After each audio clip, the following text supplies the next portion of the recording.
Hello, Brobs. We're back with new book arrivals, number 237.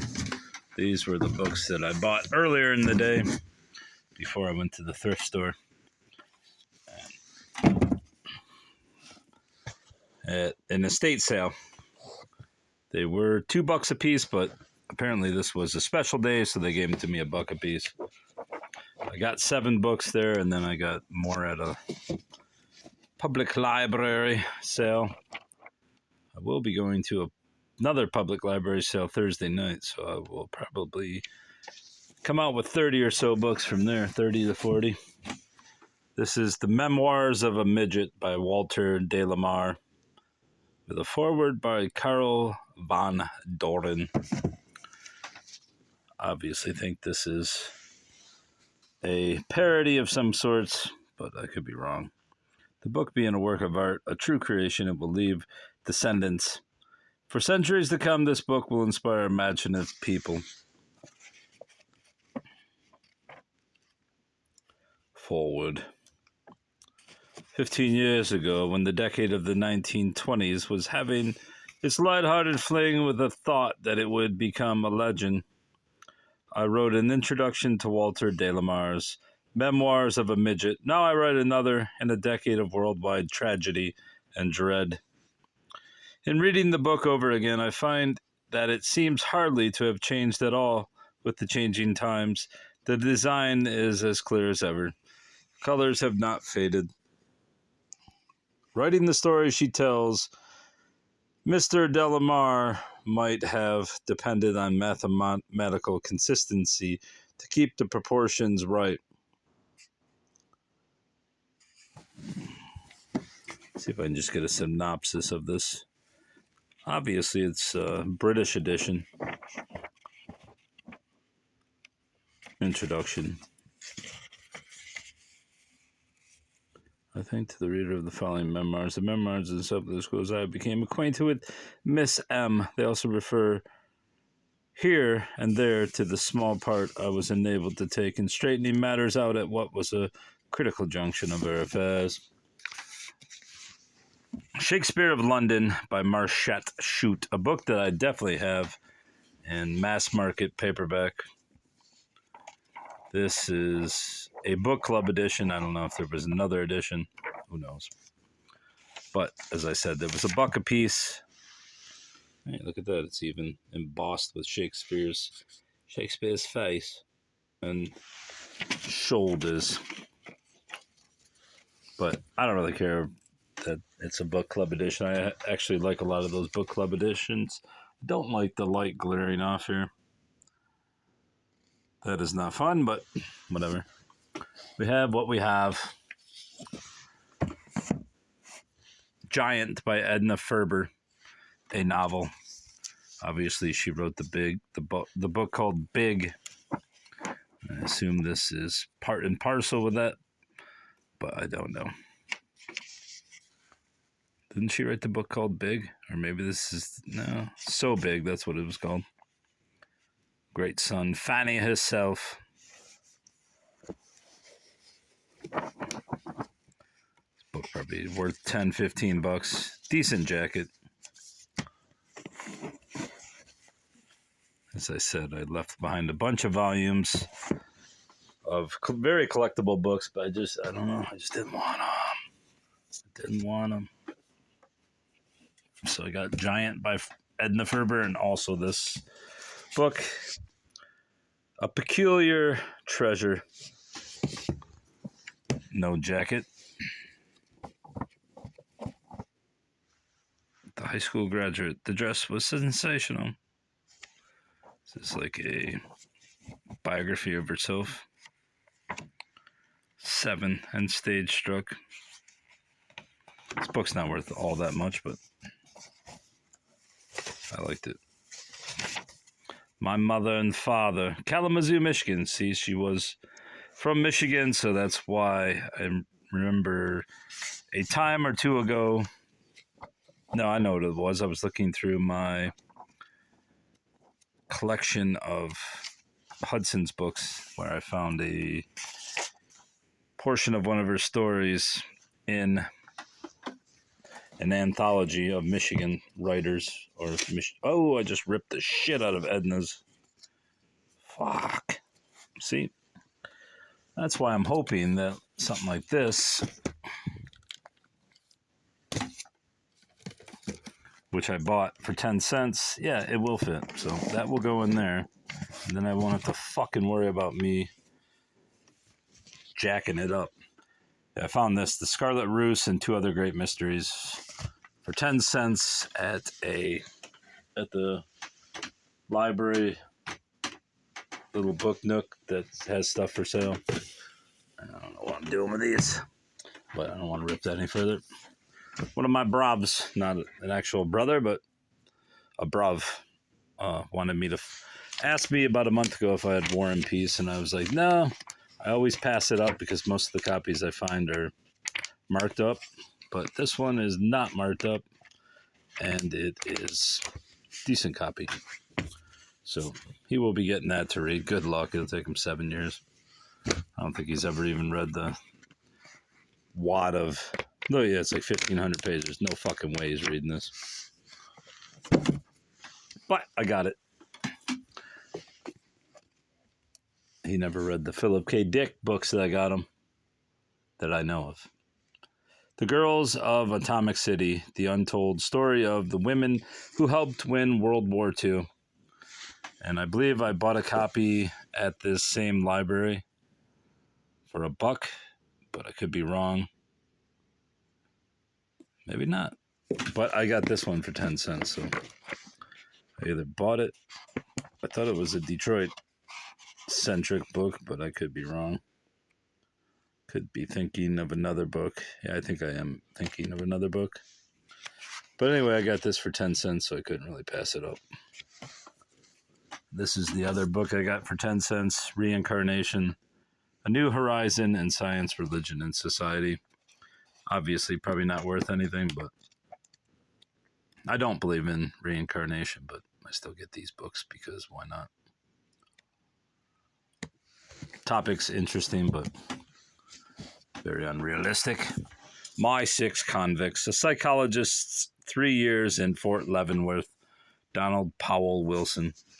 Very nice jacket. Probably never read the book, the guy. Well, there we go. We got some. See, I asked for damage, and there it is. Now I'll have to stick this in here. Oh, look, we got some moisture exposure. All these books were in a basement. With carpet, of all fucking things. We got a basement, and we got carpet too, bruv. So, you know underneath that carpet there's some black mold, because there's no basement that is not without moisture. Though, I will... Doing the sniff test, there's not a scent of musk to it at all. Reveille for Radicals by Saul Alinsky. That Saul Alinsky, who also wrote Rules for Radicals. And yes, the communists who are basically in charge of our country do use his methods, though I don't really think you need to, because most people are naturally stupid and want communism until they're starving to death, and then they wonder what happened.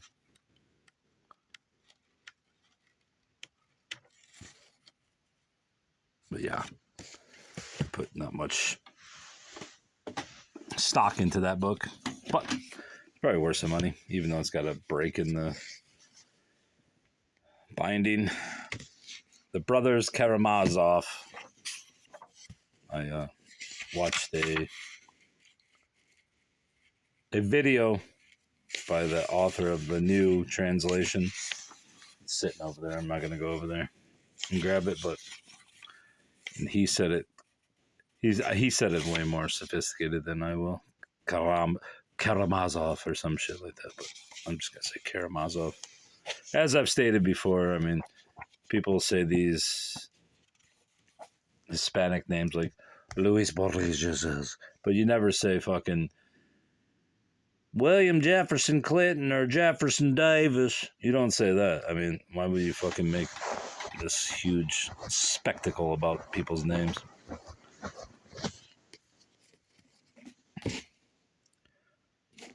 Brothers Karamazov. Karamazov. Legends of Paul Bunyan. This book I was on the border of getting, but then something strange in my brain related it to some old photos I have, because there are, I believe, at least one large statue of Paul Bunyan in the state of Michigan. And I have an old photo of it from like 80 years ago. So mainly that's why I got it, just in case. I don't even know what the legend of Paul Bunyan is. I know he was supposed to be some big dude. Wasn't he from Kentucky or something like that? I don't know. There's colored plates. This book would be worth maybe $10 if it were not ex-library. With a pocket ripped out. Pocket full of shells. What year is this? 47? Did I see? 44. Paul Bunyan. No, it is 47. I was right. Of course I'm right. Of course. Legends of Paul Bunyan. Candelmas. Feast of Flames. Bridget's Festival of Light and Life. Amber K. and Osriel Aaron K. More folklore turned into spiritualism. Customs, traditions, and symbols. Bridget's mantle. Burning the Yule greens. I do want a corn baby, though. Corn dolly.